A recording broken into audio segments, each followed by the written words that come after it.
Welcome to the Why God Why podcast. I am the co-host of this show. My name is Peter Englert. I'm here with our fantastic producer, Nathan Yoder. We exist to respond to the questions that people don't feel comfortable asking in church. Today's question that we're asking is, why am I here? We have a guest. He's worked in business. He's an author. He's running his own company. His name is Jim Huling. You might know him from the co-written book he wrote, The 4 Disciplines of Execution. So we're so grateful to have him. And without further ado, Jim, welcome to Why God Why. Peter, thank you so much. You know, I met you a few weeks ago. We had a great conversation, and I think it was not only a meeting of minds, I think it was a meeting of hearts as well. So from that day to this, I've really been looking forward to this broadcast and having a chance to just have a great conversation that perhaps may help a lot of people. So thank you for letting me be here today. Yeah, I always love episodes that feel like I'm having coffee with someone and we just are recording a mic for a couple thousand people. So that's all good, you know. Well, coffee provided. Coffee, and I've got my water. I'm a little coffeeed out. So good for you. Good for you. Well, Jim, why don't you take a moment to introduce yourself, kind of tell your story, but also just let us know, about your faith journey up until now. Mm-hmm. Yeah, I'm happy to do that. And I that question in and of itself is really symbolic of, I think, your whole approach to this platform and to the type of conversation. I love that you start with that. And I will tell you, quite honestly, my career journey and my faith journey are inextricably intertwined. I mean, they're really the same journey in a lot of ways. And so I'll try to do justice to that question without using our whole time to answer only this one, Peter. But I'll start in an interesting way. In fact, a lot of people who know me will have never heard me open up in this way, but I think it's a good place to start. I first of all have been a person of faith as long as I can remember, thanks to my wonderful mother and father and all the tenets of my upbringing. And I even had a chapter of my life in my youth when I was a youth pastor and did youth revivals around the country and had a chance to see what that felt like to be a messenger of those words and that important information to lots of young people around the country. And I really loved that period of my life. And it's interesting. I don't think about it so often, but I just spent, as you know, Peter, the last 14 years giving more than 500 keynote speeches in 20 countries around the world, thanks to the incredible success of this book called The 4 Disciplines of Execution, which, by the way, has been a remarkable success in faith-based organizations. Purpose-based and faith-based organizations have rallied around this book. It's now in 16 languages all over the world, and we did publish the second edition this year. And I don't mean that to be a commercial. I just mean to connect two very important points in my life. Here's a very early experience as a teenager, long before I was on any basis qualified to be a messenger. And then many, many years later, after a long and happy business career, finding myself with, in my view, the world's greatest company, the Franklin Covey organization, founded by Dr. Stephen Covey and still operating today by his principles. I found myself there and then given the privilege to be an author and ultimately a keynote speaker. So in a way of speaking, I hope I'm doing a good job on this first one, Peter. It is my life, in a sense, came full circle because I started out delivering a message that I believed in, that I thought had life-changing capability. And I ended up delivering a message that I hope and believe has life-changing capability. And infused in all of that is a sense of purpose and mission and calling that's been with me almost my entire life. So, when you're my age, Peter, the answer to your question could literally take a day and a half. So maybe that's a good place to stop as we see where else you might like to go. Or of course, if you'd like, I'd go even deeper on that. Well, let's actually back up before we go there. I find it fascinating. I grew up wanting to be an NBA basketball player. We've never met in person. I know I talk like I'm 6'5". I'm only 5'6". But, I ended up becoming a pastor, and, many of our pastor stories and people that become pastors, it's usually some career failed and then they decided to become a pastor. But you, on the other hand, kind of were in ministry and you were following Jesus and, serving the church, and then you decided to go into business. Talk about that transition and what that looked like from you, just even just the career change for that. Sure. I love the question. And sometimes, Peter, I'm in a conversation with someone remarkable like you, and most of what we're talking about is a book or a particular message. I'm really honored that you're starting off with questions that are more about me and the person that I've been, and maybe how that gets reflected in work. So thank you. Thank you for taking a little different path on this conversation. So I've said already, and I hope I make it clear in everything I do, that the overarching backbone of my whole story is one of faith, but also one of purpose. And even in the days when I didn't know how to articulate it, I still felt that I was supposed to be doing something. For some reason, I thought I was supposed to be talking with people and helping to influence them in a good way. Probably long before I had the credentials that would have justified that. But I also had a period of my life when I was a musician. I really loved music. I grew up with some ability in music. I went to a music conservatory school, graduated from that, lived in New York for a very short period of time, did a concert tour throughout Europe singing. I had a real legitimate chapter of my life as a musician. And then in a probably divinely orchestrated set of events, my parents both passed away as I was ending my college career and beginning to, as I say, launch this what I hoped would be a professional singing career. And for anyone, the loss of their parents is a pivotal moment in their life. My parents died about 18 months apart, and I had just finished college, so it was at a time when you're just about to leave the nest. Metaphorically speaking, you're just about to fly with your own wings. You're sort of always grateful if you have your two parents flying just below you in case you slip a little bit, And I had to leave the nest without that. So I think what that did for me was it grounded me in my faith, without having, and I wish I had, but without having my parents there to lean into. As I was trying to launch my own life, I didn't have anything else to lean into except my faith. I didn't have any other family and no relatives at all. I was in the very real sense of the word, utterly alone in the world. And I'm not trying to say that to be dramatic or to generate anybody's sympathy, because my gosh, the whole story is phenomenal, and it ends up in such it hasn't ended yet, by the way, but it ends up in such a great place, But I think that's important to know. And then last of all, there I was in that pivotal moment, ready to launch a music career, but now alone in that and having to find a different way to do it, I suppose. And a very good friend said to me some very wise words. I don't know if he meant to be a prophet on this particular day, but he certainly was one in my life. He said, I think you should think very carefully about whether your number one priority is to build a great career or your number one priority is to build a great life. And I know a lot of people might take offense at me presenting that dichotomy, because you can argue that you can have both. But at that point in my life, I think he was really helping me. I was very young. I really didn't know exactly what I wanted to do. I had some sense of calling, but it wasn't a profound clarity in terms of calling. And I think this was the perfect advice for me at that time.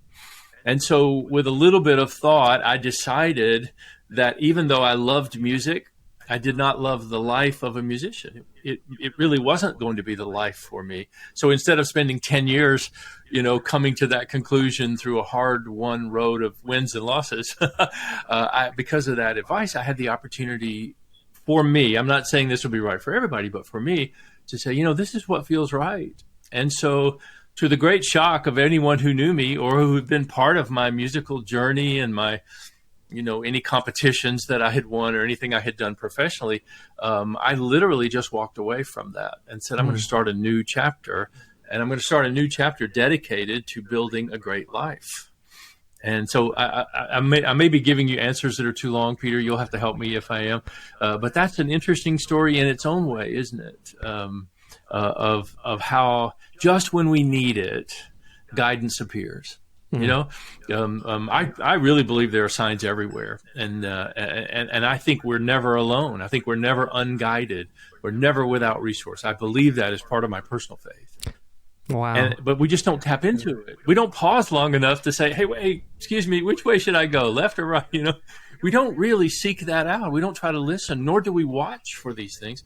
So here was this wonderful person who I trusted saying, if I were you in your age, I would think about this very question. And that very question created a pivot point in my life.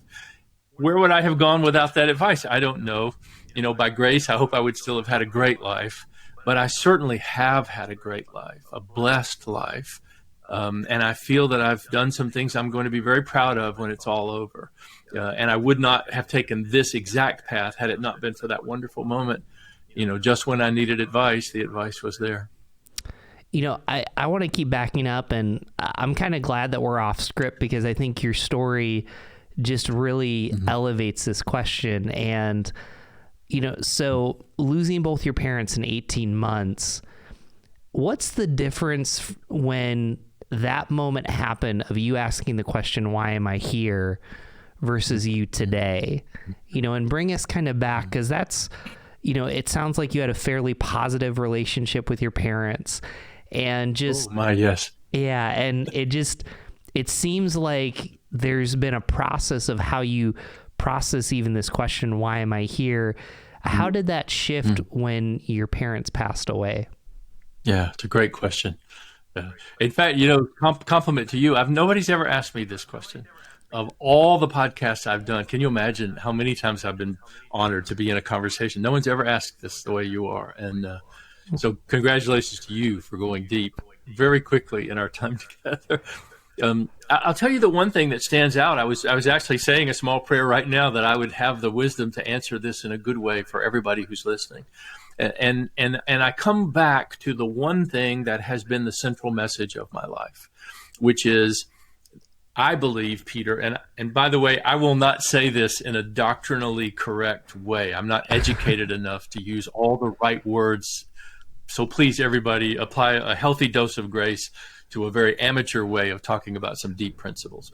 But with that caveat, I'll say, I have lived, because I lost my parents so early, I said this already, I had to lean into my faith for the foundation of my life, to have something to stand on, to feel safe in the world with, and to, frankly, to just not feel all alone. Even though I was physically all alone, I didn't want to feel alone. So I had a gift, really, in a sense, at about 21 years old, of having to lean into my faith to provide that for me. And while I wouldn't wish that journey on anyone, Peter, I think it served me. I think it helped me tremendously. And then it leads me to the real answer to your question, which is from that very time in my life until this day, which is a long time. I'm a lot older than you are, Peter, which anybody on video can see. I have always carried with me this sense of purpose, that I am here for some reason. The scripture that says, I knew you before you were born. Every day of your life was written in my book. I not only believe that, I have lived that. I lived that experience of anchoring myself in the sure knowledge that I am known. There is a plan. I was given certain gifts for a reason. I've been brought into contact with certain people and opportunities for some purpose. And so I don't know if people on audio only would get this, but it's sort of like, Peter, I'm grabbing my shirt. It's like your purpose will just pull you into life if you'll let it, if you'll open your heart to it. Your purpose will pull you into life. And Peter, interestingly, today, I coach a lot of people. I'm most active today as a coach. And I coach mostly senior executives because of having been a CEO and because of the 4 Disciplines book. But I also have a practice of giving away 2 free coaching sessions a week to anybody who wants them. First come, first serve, And it enables me to cross paths with people that aren't senior executives that I might not ordinarily see. And every time I'm with them, or talking with them, whether they're senior executives or otherwise professionally, there's so much energy being invested in this idea of finding your purpose. Even, I don't know if you would agree with me, and again, give me a signal if I'm giving you too long an answer. There seems to be this huge idea of you got to invest all this time and all this energy, and it may take your whole life to discover what your purpose is. And I couldn't believe anything that's more different than that. because I think we had it to begin with, and I think that's part of what that scripture means, is that it wasn't random. It wasn't an accident. We were born for a reason. I was crafted with my unique set of gifts and personality, if I can say that I have one, for a particular reason. I was crafted for a certain role, and so were you, And so I don't have to waste a lot of energy trying to find what that is. What I have to do is be still and know what that is. I have to let that come through me, because it's already there. It's not lost. It's not like the other day I couldn't find my car keys and I turned my house upside down trying to find them. Purpose is not like that. Purpose is already in us. So I believe, so our job, our task to get started is to simply be open, is to have greater and greater degrees of openness to whatever those messages or signs or influences or casual conversations that say, if I were you, I would think about this. My whole life changed on that one question. I have 3 other stories just like that, where the right person at the right moment intersected my life, and I went off in a different direction. But I had to be open to that to be able to do it.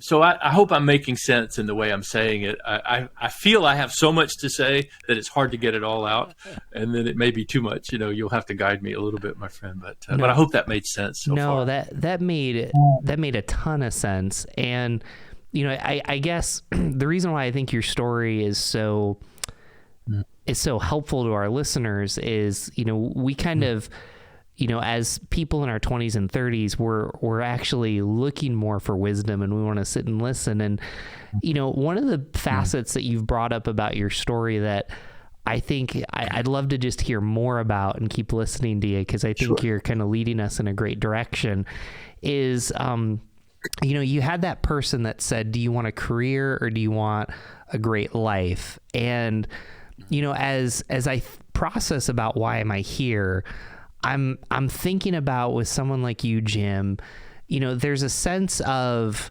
like, there's a fear of, if I get exactly what I want career-wise in the next 10 to 15 years, am I going to be like Alexander the Great and sit there and say that that's all there is? Or if I decide to sacrifice my career for my family, and I decide, maybe I'm going to live in the same area, I'm going to work for the same company, it just kind of feels like I'm sacrificing something to, for my family, for my relationships.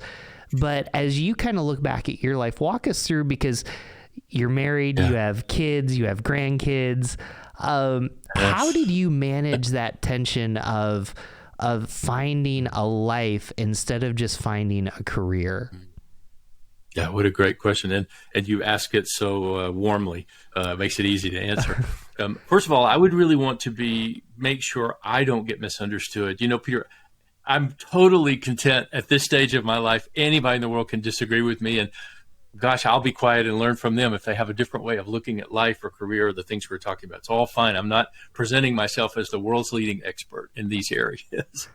But I also want to make sure I haven't said something that gets misunderstood by anybody. So give me just 1 second. I'll clear that up. I'm not saying to anyone that you can only have one or the other. Mm-hmm. And I wouldn't want anyone listening to your meeting. I've certainly had both. So I don't want anybody to think I'm saying that. But here's what I am saying, and it's a little bit challenging. So everybody will have to decide, what they think about it. Everything can't be priority one. Mm. In fact, Peter, this may sound like a clever way of saying this, but I really mean it sincerely. If you try to make everything in your life priority one, what will really end up being priority one? It's not a trick question. Well, nothing. Nothing. Yeah, there you go. Nothing. There you go. That's right. Because if you think about that question quite literally, first of all, you can't do it. And if you try to make everything in your life priority one, you will end up being decidedly mediocre at just about everything, because you'll be trying to spread yourself equally across everything. And I don't think that's how it works. So what I think is life has to be integrated. I'm not a fan of life balance. Like people have this idea of different savings accounts, and I put $2 in this one, I have to take $2 out of that one. I have to this much time with the kids, and now I got to go spend this much time with the work or I don't really think I know, first of all, I don't think I'm smart enough to keep track of all those accounts. And secondly, it's never been my experience that that's how it works. I really believe in life integration. So I said to you a moment ago, my work, my writing, my teaching, my coaching, my faith-based work is all integrated into a seamless whole. And on any given day, I may spend more time with my kids and less time on my job. Or on the very next day, I may spend twice as much time at work and come home late and have a little dinner and go to bed. And I had no time with my family at all, But my life is fully integrated so that I am always working through the process of living out, what I have hoped to be in all those different dimensions of my life. And I think that's a really important thing to remember. But I still end where I started, my friend, with something that is challenging, which is at any moment in time, I think we need clarity. I think we have to have real, cold-eyed clarity about what matters most to us in our lives. And I would never, on any broadcast anywhere in the world, tell anybody what should be number one in their life. I think that's between you and your Creator. But I would tell you this, you better know what's number one in your life. Mm-hmm. And you better know what's number 2 and 3 and 4 and have, you can always change those priorities if you want to as well. But for right now, today, what's 1, 2, 3, and 4? Mm-hmm. And then I think, and this is all of my life experience comes into this language. I hope it's good language. You not only have to know what matters to you, you have to know how you're doing. Mm-hmm. You have to have some sense.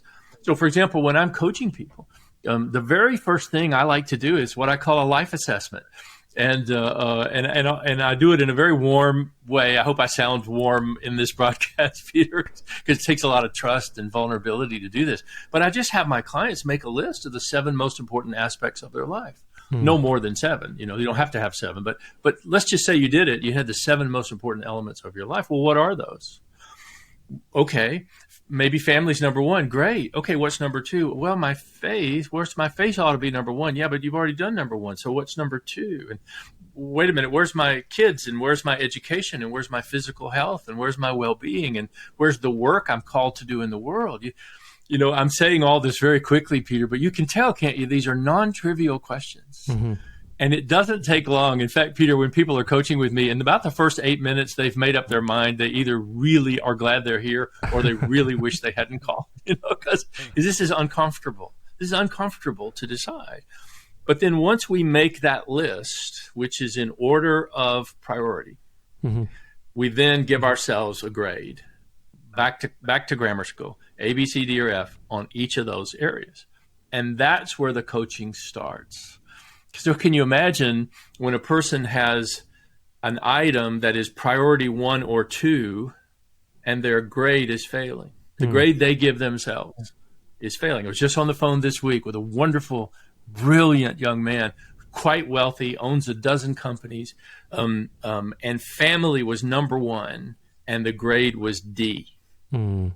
So the gap between importance and performance is what I mean when I say, I used this phrase with you the other day, to get radically clear about where you are. And I'll stop with that because I think that's a good example, but I just leave you with this final point. Until we get that kind of clear, we're really kidding ourselves. We can say, oh no, I kind of balance everything out equally. I mean, really everything's kind of priority 1 to me, Jim. When I hear a person say that to me in the coaching arena, first of all, I love them. My heart goes out to them. And I somehow have been called on this very day to say, you're living under a great illusion, my friend, because none of what you just said is true. It's not actually possible, and then I go about showing them how to construct a life, how to build a life that is what they truly feel called to what they want. And the end byproduct of that most often, not always, but most often, is when you build a great life, which integrates work and life and family and all that, surprisingly, Peter, you end up doing very well financially. Now, it's not 3 steps to be a millionaire. I'm not trying to say that. It's hard work and not everybody has the same results. But I have almost always found that people of purpose who stay on purpose, who fulfill the blueprint with which they were born into this world, as a byproduct, seem to live in financial abundance. Not always, but very often. So I'm trying to go back to your original question. You're not really choosing between success and family, money and poverty versus a life of service. I don't see it that way. I see it as all strands that are tightly integrated. And our job is to just make sure at the end, the picture is the one that was metaphorically, not scripturally speaking, planted in our heart before we were born. So how did you manage that? I actually don't like the word balance either, so I completely agree with you. But I think what I heard you kind of say in your life, even today, is, there's certain seasons where you push the gas pedal, and it might be work, writing, interviews like this one. And there's other seasons that, you push the brake. But, you've already stated to us, you said, I had a period where I was speaking kind of in a ministry setting. I was a musician.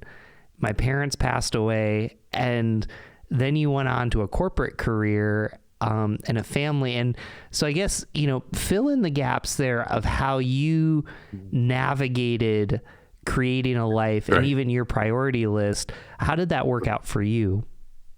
What a great question. What a great question. Let me try, my friend. I hope I'm doing a good job for you today with my answers. I'm a Southerner by birth, and my grandfather was Irish, so I was predestined for long answers, I think. I apologize in advance to all your listeners for that. But I will tell you, it's only right to say right up front, I want to answer your question quite directly. In fact, I got chill bumps when you asked me that question, because it just felt like that's why I'm here today, is to answer that question. It wouldn't be right to not say one of the great early influences in my life was Dr. Stephen Covey and his writing and his work, and particularly the 7 Habits of Highly Effective People. So much of what I want to offer you is my version of how I metabolized everything I feel he taught me. So here's what I did. I came upon a system, started with Dr. Covey, but eventually made it my own, which said, in every dimension of my life, as I've spoken about already, 5, 6, 7, whatever the slices of the pizza are for my life, I want to start by being really clear about what I think excellence is, sort of a vision of excellence. So if you can imagine this is how this really started for me. I was a consultant with a really big company. I guess it's probably good not to say it right now, but huge corporation, multi-billion-dollar corporation. I was a regional manager for a consulting organization. I had ended up on a consulting assignment for 2 years in a very small town in Alabama, which I don't mind telling you was not my career dream, Peter. It was actually Montgomery, Alabama. It was a very small city in Alabama. No disparagement to the great city, great people there. But it wasn't where I had planned to be. But here I was on a 2-year assignment, and I had been traveling 5 days a week, lots of airplanes, lots of hotels, lots of driving to different assignments. It's the life of a consultant. I had been living in those days. And I was not happy. I had a family at home, a wife and a son and a daughter who I missed terribly. And even though I loved the work, I didn't love the life. And by the way, isn't that interesting? The pitfall I avoided as a musician, I fell headfirst into as a consultant. Isn't that interesting? I wish I'd had the same advice. Maybe I would have taken a detour, But if you can, picture me in a small motel room in Montgomery, Alabama on a Thursday night, miserable, literally sitting in this little hotel room, wanting to be home. And Peter, I don't know if I'll be embarrassed when I admit this to all your listeners, but I'll just say it. I'm sitting in the hotel room all by myself, and I shouted out to the walls, "This is not the life I want." I don't know what my neighboring room people were thinking, but I mean, as loud as I can shout, I just shouted it out to the motel room walls of, "This is not the life I want." And I want to let you in on a very small secret, and I don't know if you'll find it humorous or not, Peter, but I'll tell you this, that first of all, when you start talking to yourself alone in a hotel room, that's a sign you're in a bad place, right? But I also want to say that I think if you shout out a question to God with your full heart, you're going to get an answer. It may not be the answer you want, but don't ask this question if you're not prepared for the answer, because you're going to get one, And on that night, in that moment, my experience was I heard the answer. Now, I'm not trying to say that the prophets came down and there was a burning bush and I really got I'm not trying to say that at all. Whether I heard a voice or not would be up to everybody to the belief system. But my experience of it was I heard a voice. And what I heard that voice say, which I believe was the voice of God, literally said to me, what is the life you want? Mm-hmm. And I don't know how to illustrate this any more powerfully, Peter, except to say to everybody who's listening, I realized in that moment I didn't know the answer. Mm-hmm.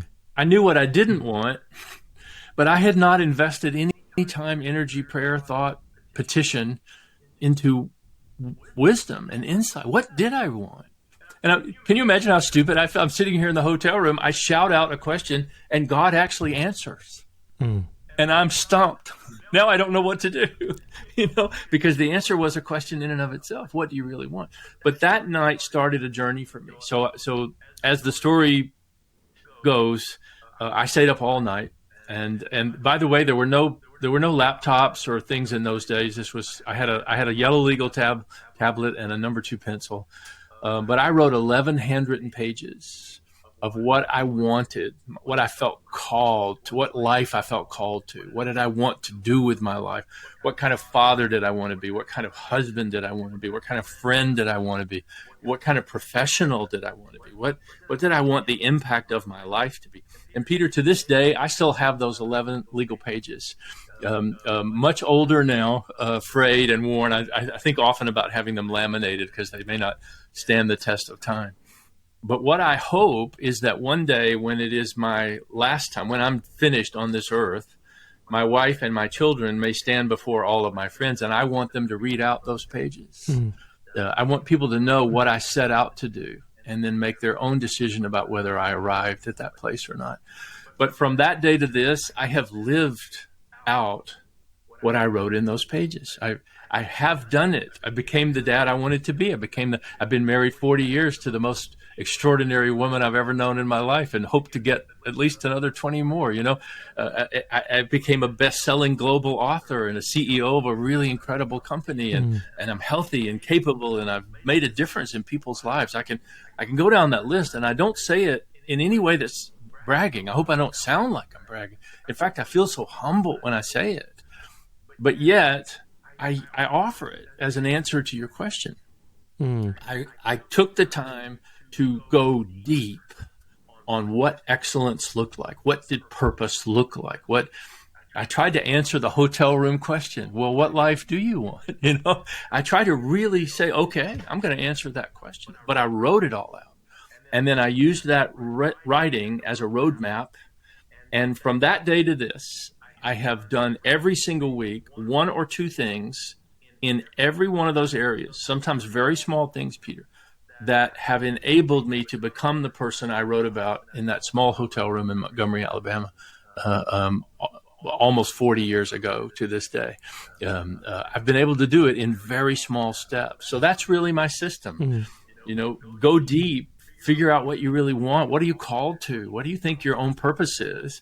And then commit yourself to an unending set of small actionable steps every week that you commit to and follow through on, so that it's not overwhelming, so that you don't start big and end badly like most of my 10K races do. So you start well and you finish well, try to do both. And I don't know, I hope I've answered your question well, but that's how I do it. Create a vision and follow through on that vision, but in small, actionable steps has been the key to everything I've ever been able to do. No, I think that that's super helpful. And, just like you kind of said, you kind of feel out of your lane talking about theology and doctrine. I feel very much out of my lane talking about business. I read 4 Disciplines of Execution for a reason. But what I love about what you're saying is, as someone that studies the Bible for my life, God doesn't give these huge specifics. Right now I'm studying this passage in Colossians where Paul writes about what type of relationships we should have. And he talks about gentleness and compassion and love. And those are very broad things. And I think sometimes we want God to give us the specific details of our life without becoming the person whether you call it character, whether you call it the fruits of the Spirit, and in somewhat what you're trying to live out in this tension that you're helping us with is when you ask the question, why am I here? And I know that there's a lot of our listeners that are different religious perspectives. We're coming from a Christian perspective. There's actually far more room. And I guess, and you can push back on this, I kind of see those 11 pages of that legal document as a form of prayer. You're not saying, I was demanding God to do this. What you're saying is, you're saying, God, with the character you give me, I know the type of person you want me to be, but I also know here's some dreams and here's some vision. I'm going to write it out. There's things that I can control and there's things that you can control, but I'm at least going to try to be intentional. I think that's what I hear you saying. Is that right? It's perfect. Oh, it's perfect. I was not in any way trying to portray ordering stuff on Amazon, and being frustrated when it doesn't get here in a day. I wasn't trying to do that at all. But I was trying to let something, instead of coming from me, I was trying to let it come through me. This visioning of, because I simply didn't know the answer. And it's interesting, Peter, you say this. My own pastor said a week or so ago, God never made a table. God never made a chair. God never made a boat. What God made was a tree. And the rest was left up to us. And again, I've already apologized. I make no proclamation of being doctrinally correct on anything. I don't have that kind of background. But I'm going to tell you, that speaks to me. That statement speaks to me. Because I feel like that's what my story of my life was. God gave me the ability to speak and to write. And I pray the ability to lead people in some ways. And so the rest of that was what I did with what he gave me, along with a calling in my heart to want to do it and to want to be great at it. And what I always worry about, Peter, when I'm talking about this, it's so easy for me now at 68 years old to talk about in the rearview mirror, here's the life I've led. But I don't want anybody to hear that and think, well, that's overwhelming. I can't do all that, because I didn't start there either. I started really small. And I'll give you a really quick example. A couple of those pages were dedicated to my sweetheart, the love of my life. But here I am, newly married. I'm in this hotel in Montgomery Room, Alabama, and I'm writing in these pages what I would want her to be able to say at the end of our relationship about it. What is the destination that I'm trying to reach? And so I imagined her saying in that moment, maybe imagine it's my eulogy or something, saying, he never failed to do the things that reminded me that he loved me. Something like that. I'm paraphrasing slightly, but that's about it. That's what I wrote. So then after I wrote that, I thought, okay, I'm going to wake up tomorrow morning. How do I actually now do this? How do I do what I just wrote? And I knew in the case of my beloved that one of the things she loves most in the world is flowers. And so on that day, I said, you know what? Every week I'm bringing home flowers. And arbitrarily, I decided every Friday I was going to bring home flowers from that day forward on Fridays. And Peter, in the beginning, we didn't have any money. We just had kids. So in the beginning, I couldn't buy flowers. I didn't have enough money to buy flowers. But please don't think less of me now, Peter. But there were always beautiful flowers in the landscaping of the office buildings where I work. And so I would even keep a pair of scissors in the glove box of my car. Friday afternoon as I'm driving, I just snip a few and bring them. And then I graduated to buying them from the grocery store. But here we are now, 40 years this year. I have almost never missed a Friday in 40 years of coming through the door with flowers. Now, it takes me about 10 minutes a week to get those flowers. I have to stop. Today I stop at a grocery store, run in, come back out, $15 bunch of flowers. I'm not buying a $100 bunch every time. I'm just remembering. But I come home with those flowers almost every Friday for 40 years. So something that took me 10 minutes to do has an ROI with the person I love most in the world that can't even be measured. Am I making my point well? I hope so. It doesn't need to be overwhelming. It just needs to be heartfelt and consistent. But you can't be heartfelt or consistent if you don't know where you're going. So that's why I really believe start with some vision. we all know without a vision, what happens to the people, right? So start with some vision, and then commit yourself to small, actionable steps across whatever period of time that vision calls for, to be able to one day say, I became the person I hoped I would be, I felt called to be, in that arena. I could tell you a similar story, but I won't as a parent or as a leader or as an athlete or as a writer or an author or speaker. I've used that same approach to literally every dimension of my life. And it's been the key to the things that I've been able to do. So I actually think this is a good time to talk about the 4 disciplines of execution, because I actually think all of your answers have kind of led to this. And, for those of our listeners who've read the book, but, I think the thing that's kind of surprising, I'm a little bit more relational than task oriented. I do like getting stuff done, and that's probably more programmed from kind of the environment I've been a part of. But, I guess I'm just curious on your end, you have this wonderful way of saying, I really love my wife. So what that looks like on a very basic level is buying flowers every Friday. And that's right. That is a very, very unique heart and hands, task and relationship.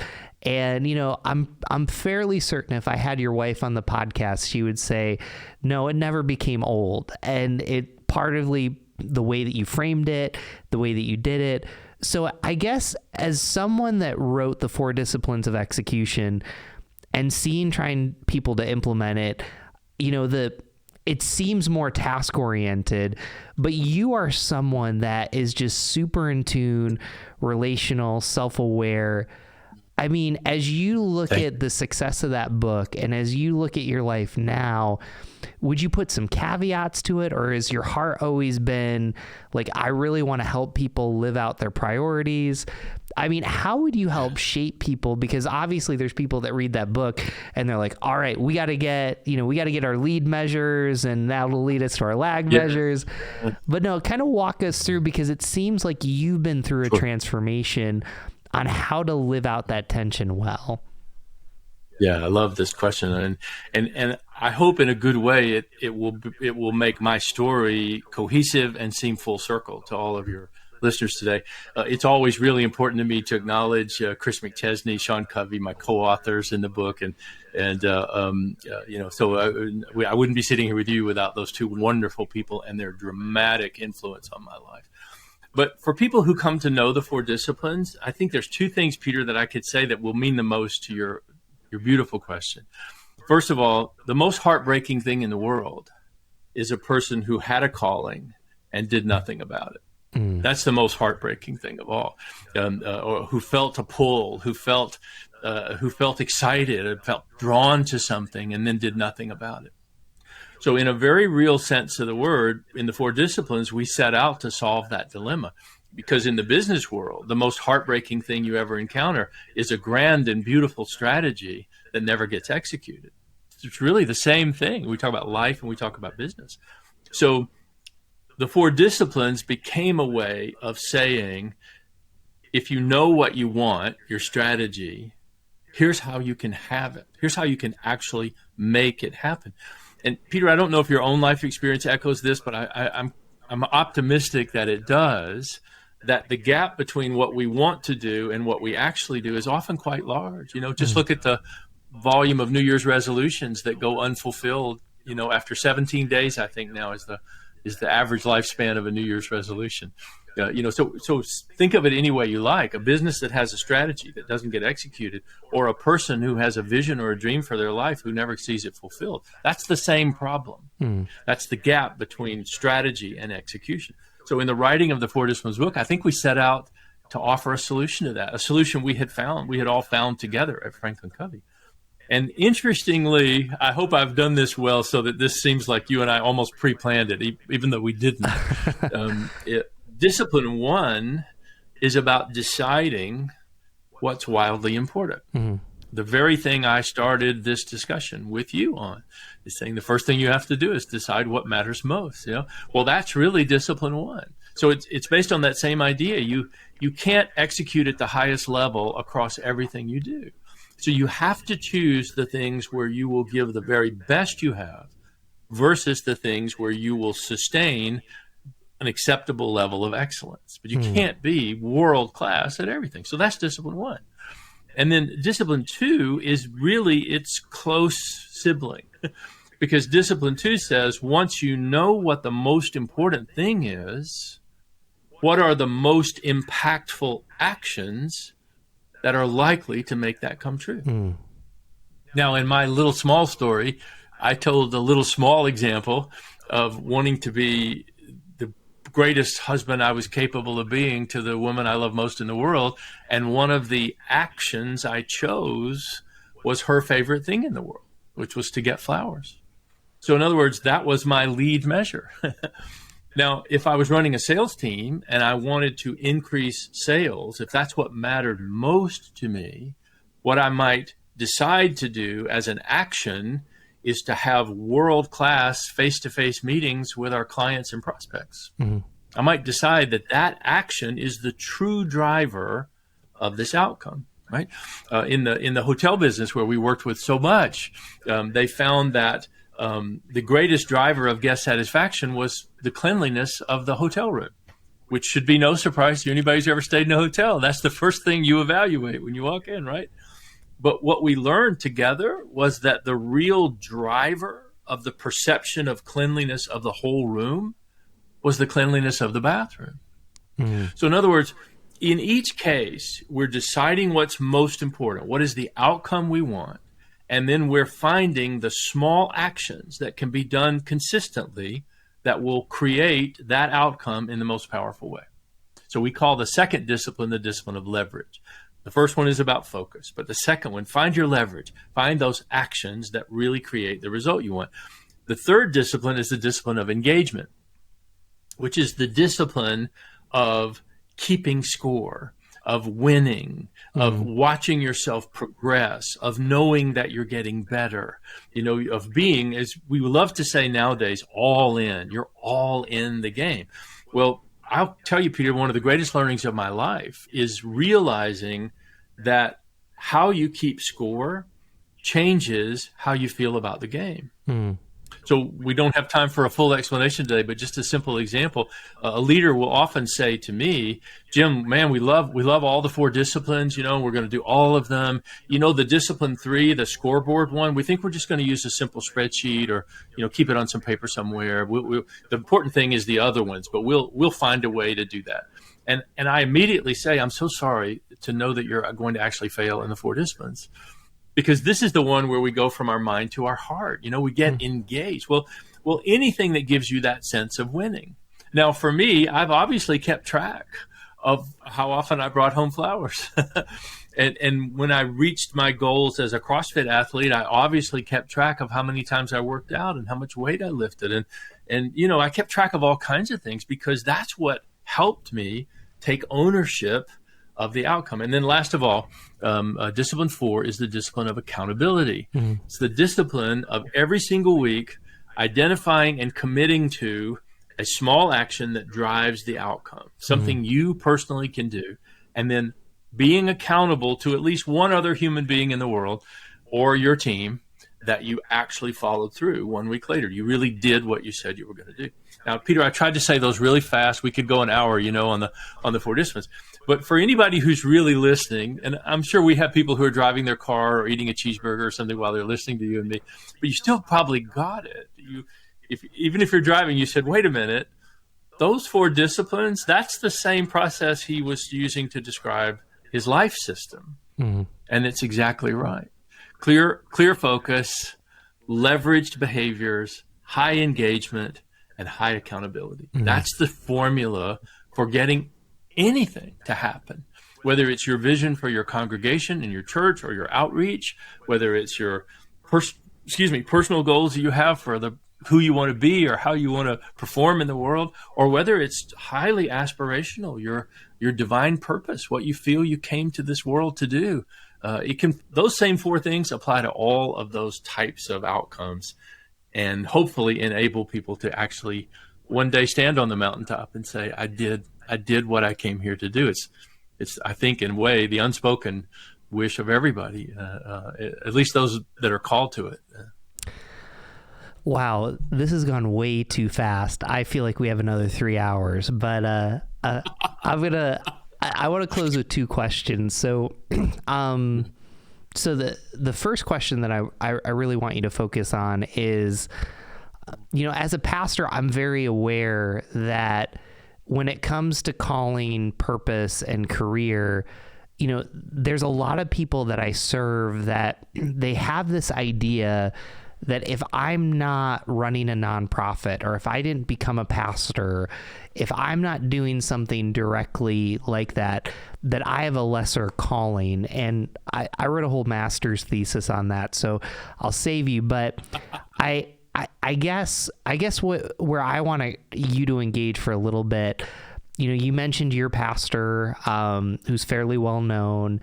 And, I guess as our listeners are trying to process, as someone that was a pastor, now went into the business world, how would you encourage people to really look at and even value their calling, even though they might not think it's the one that's like the most important? And the caveat, I don't think being called to be a pastor is the most important calling. I think there's the priesthood of all believers. I'll go to my side, which is the theology, and I'll let you go to your business side. But please, thank you. I'm much more comfortable over there. So, how would you encourage people? Because you seem to be someone that's really prioritized faith, calling, purpose, and somehow have really intentionally tried to integrate that. How would you encourage that person? Yeah. Gosh, what a great question. And I'll be brief, because I know we're in the final moments of this great conversation, although someday I hope we might have another one somewhere along the way. But I would want to say one thing with my whole heart. And if I was in the room with you right now, I would put both hands on your shoulders and I would get about 2.5 inches from your face, because I would want to use everything I've got to transfer this message from me to you. Which is to say, there is no order of magnitude in callings. Mm. There is not. There is no calling greater than another calling. And we all have a part to play. And every part is indispensable. If we can zoom out far enough, the smallest action may be the very thing that enabled the greatest outcome to actually come true. Mm. So if you're walking around today thinking, I have a small life, or I have a small calling, I don't really make any difference in the world, or does my life really matter? Or you and I have already agreed on our favorite question in the world, why am I here? If you're walking around troubled by those thoughts today, I would tell you, look to your left or your right, and within your field of vision, you will find someone who could use your help, or who could use a kind word, or who could use the simple practice of being seen and known and observed as a human being. Bake some bread and take a loaf to your neighbor, pull some flowers out of your garden, give them to the lady down the street who has all these potted plants. You can find your smallest actionable step anywhere you look. In fact, you're probably stumbling over them. And what you can't do is evaluate or ever know the never-ending ripple effect of those steps. So I would, Peter, if I were close to you, and this would be too close. I'd be invading your personal space, but I'd be wanting so much to say, as a person at my stage of life, speaking to a person at your stage of life, where literally the whole journey is still out in front of you, and you're going to make a huge impact on the world. I'd want you to hear me. There's no order of magnitude in callings, and all that is asked of us is the next actionable step we're able to take in the pursuit of that calling. I think if everybody got that, the rest of it would take care of itself. I don't know if I have another 60 seconds, but I'll give you this story really quick. It may be a good place to close. You guide me, my friend. I'm here to serve you in this Keep broadcast. Keep going. a story that has meant so much to me. I'm going to speed up. I'm going to talk faster than Southerners like to speak to get this story out real fast. So imagine me as a consultant the last 14 years. Every day I'm probably in another city. I'm giving a speech at a different hotel, hoping to impact lots and lots of people and help teach them the things that I've learned. And my practice was almost always to have dinner alone in a restaurant in the hotel before, going the next morning to the ballroom and giving a speech. And then, by the way, getting on an airplane, going to another city, giving another speech the next day. So I'm in a distant city, and I'm sitting there all by myself in a restaurant, and I'm eating, my normal dinner in the restaurant all by myself. And Peter, all of a sudden, I don't know how to explain this other than I had this tingling on the back of my neck. Just literally. I mean, it's like Spider-Man, it's like a buzz on the back of my neck. And it's that feeling you get when you think somebody is looking at you. Do you know what I'm talking about? It's almost everybody's had this at least once. So I'm sitting in the restaurant. I have this feeling in the back of my neck. And it's so strong, it's palpable. So I just put my knife and fork down and I look around the restaurant to try to see who is connecting with me in this way, because I feel it, And all the way on the other side of the restaurant is a young lady who has come through the doors of the restaurant and is like waiting to be seated, but she's staring directly at me. And I don't know her. It's not anybody that I think I've ever met. And I have no idea what's about to happen. But I'm just going to tell you my heart rate sped up quite a bit because she began to walk across the restaurant.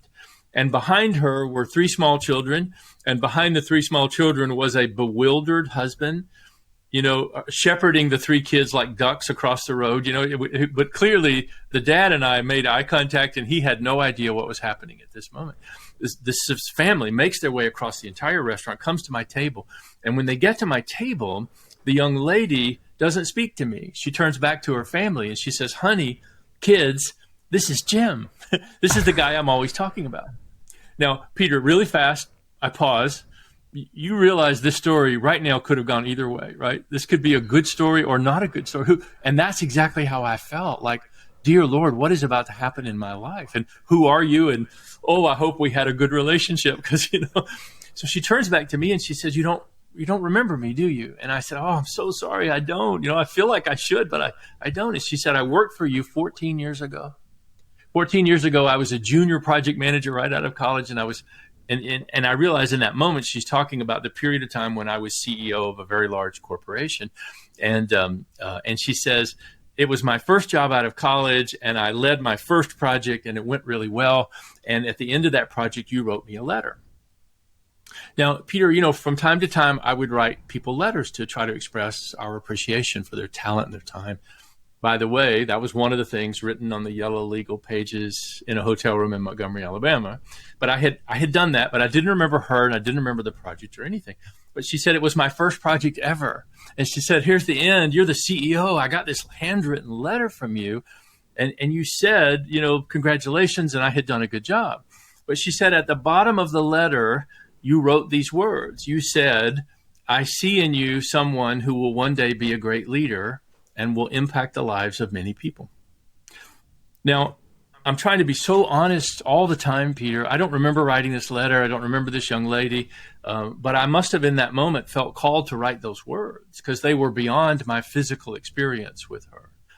And then she, in a stunning moment, reached in her purse and pulled out this letter with ragged edges and coffee circles all around it, and what looked to me, I swear, like tear stains.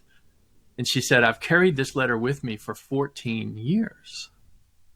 And every time I've had a boss that didn't believe in me, I would go back to my desk and pull out this letter, and I'd read it again. And every time I had a project that I thought was too big for me, I would read this letter, and I would believe in myself again. Now, I've tried to be so vulnerable in this, Peter. You can tell how emotional I am right now. This is not a story about me. This is a story about the power of the inspiration that can pass from one person to another in the smallest possible acts. It probably took me 2.5 minutes to write this letter. I probably knocked it out at the end of a long day, had my assistant put it in the mail to her. I did something I thought was a good thing. But you have to be really careful to hear that it's not a story about me. It's a story about love in action. And there she was 14 years later. And she, by the way, she said, today I run the largest call center in the eastern half of the United States. I have 3,000 employees. And every leader who works for me writes letters like this to their people every week. Wow. So I use that story. Oh, God, I got so much emotion right now. I use that story to say to everybody listening to you and me, there is no order of magnitude in callings. And there is no action that is insignificant. So on a given day, I took 5 minutes. I wrote a nice letter to a junior project manager, and I'm sure I closed my briefcase and went on about my life. And the power, the impact of that act is still rippling outward, because every leader that works for her is now doing that same thing for the people that they lead, and they have 3,000 employees. So anybody who's walking around thinking their life is too small and they have no calling and they have no opportunity to make a difference is simply not looking to the left and to the right, because there are people everywhere that need it. They need help. They need encouragement. They need love. They need to see something in us that makes them want to be people of faith. You know, they need that. And all we have to do is be willing to show up. We have to take a moment right there. And in order to do that, I think the 4 disciplines of execution is the most beautiful framework I've ever seen in my life. Total bias acknowledged. For simply saying, how do I close the gap between what I dream of and what I do? You know, how do I close the gap between what I'm called to be and what I actually am? How do I close that gap? The 4 disciplines of execution with total bias. I'm not trying to sell any books. I'm just trying to say something I feel to the deepest part of my soul. Those 4 principles in that book are the best way I've ever seen to move from wanting to be something to actually being it. Wow. If you saw me, I had goosebumps listening to that story. So we always close with the same question. I just, we close with the question, what does Jesus have to say about this topic? So the good news is you get the last word. And as we've been joking through this whole thing, you get to clean up whatever mess this pastor makes or co-host. So what does Jesus have to say about why am I here? And Jim, as I've listened to you and just processed, just on the fly, and as I've thought about this episode, I keep coming back to what the Gospel of John said, that Jesus said, I came to give you life, and I give you life more abundantly. And, something that I'm even picking up is, I've talked a lot about Colossians 3. I've been focused on that. And, the Apostle Paul says that you've experienced the death, resurrection, and new life of the gospel. And I think what you're saying is in the why am I here, that God's called us to experience a life that's way more abundant. What that looks like is sometimes death, which included in your story, grief. It included pain. It's dying to ourselves, kind of saying, hey, I'm willing to give up this dream of music, or for me, give up that dream of basketball to experience resurrection and new life that opens the door to something else. And I think that that's what Jesus does. And why am I here? The reason you can be intentional is because the sovereignty of God in our life, to be able to live in such a way that we can write an 11-page legal pad as a prayer, and kind of the 4 disciplines of execution are kind of about, hey, there are habits and practices that are in my control, but I don't control when I write that letter and give it to someone, how God uses that to be a person that says, hey, you will write a letter. So I think the question, why am I here? God is asking us and inviting us for an abundant life. And it does come through death, resurrection, and new life. So that's how I'd close the episode. How would you? Oh my goodness. I have to follow that. I will not be as eloquent as you, my friend, nor as learned as you are. So I say in my own simple way, I cling every day to two verses that have been the pillars of a lot of what I've been able to do. One I've already said, and I'm sorry that I quote it badly in your presence, Peter, because you probably can say it word for word, but I knew you before you were born. Every day of your life was recorded in my book. That tells me beyond dispute that there was a plan, there was a purpose. Every day of my life was recorded in my book. There is something I am here to do. I believe in that, and then I hold tight to the words of the Savior when he said, "By this will all men know that you're my disciples, that you love one another." So to me, everything I've said to you today and everything I've tried to teach in all these years that I've been all over the world teaching has under either overtly or slightly below the surface always been about love. There was something, I was powered by love when for some reason I took a minute and wrote a handwritten note to a young project manager who I didn't really know well at all. I was powered by love when I sat alone in a motel room and shouted out to the empty walls, "This is not my life." I was powered by love every time I've stopped at the grocery store and bought a $12 bunch of flowers. I was powered by love. So believing that there is a purpose for my life and believing that the single greatest action that demonstrates the fulfillment of that purpose is powered by love. Those two things I hold to. I realize I've said not very doctrinally, but I hope authentically. That's how my life holds together between those two things. You're never going to lose any credibility with me when you quote Psalm 139:14. That's the verse we picked for our daughter. So you're good with nice. that. So Jim, as we close, where's the best place people can find you and follow you? Thank you. You're so kind to offer me that. Peter, might I say two things very quickly since you've opened that door, and there's no commercial in this. One, I have I post something every day of my life on social media that's a meaningful thought about life or love or leadership. I think I'm on a 152-day streak of posting a new meaningful quote every morning or new meaningful thought every morning. So if you're interested in social media, any of those kinds of things, there's that. And then secondly, my website is a little bit long, so I have to say it carefully. I'm sorry. We should have done a better job with this. My original first book in the world, which we didn't get a chance to talk about today, but a lot of my story is in that book, is called Choose Your Life. And so my website is chooseyourlife, all one word, .JimHuling, JimHuling.com. So chooseyourlife.JimHuling.com. I'm so sorry, Peter, how long that is. But everything I'm doing nowadays you can find. And then if I can take 10 more seconds, I'm the most excited right now. My Four Disciplines chapter is in its beautiful place. I guess I'm the elder statesman of the Four Disciplines. Chris and others are still out there traveling the world, spreading that message. I've turned my attention to something that's more intimate to me, which is I've created a program called Find Your Fire, which is an unapologetic system for helping people awaken their sense of purpose and their willingness to act on that purpose, called Find Your Fire. And if you go to chooseyourlife.jimhuling.com, you'll see a link to it. If you're interested in it, I hope you'll give it a chance to see. I hope it becomes the thing that makes the greatest difference in the world of all the things I've ever done. And it's brand new, so it's just getting started. So Peter, thank you for letting me at least chat quickly about those three things. Thank you so much, Jim. And as always with Why God Why, you can find us. The best place is to go to our website, whygodwhypodcast.com. Click the subscribe button.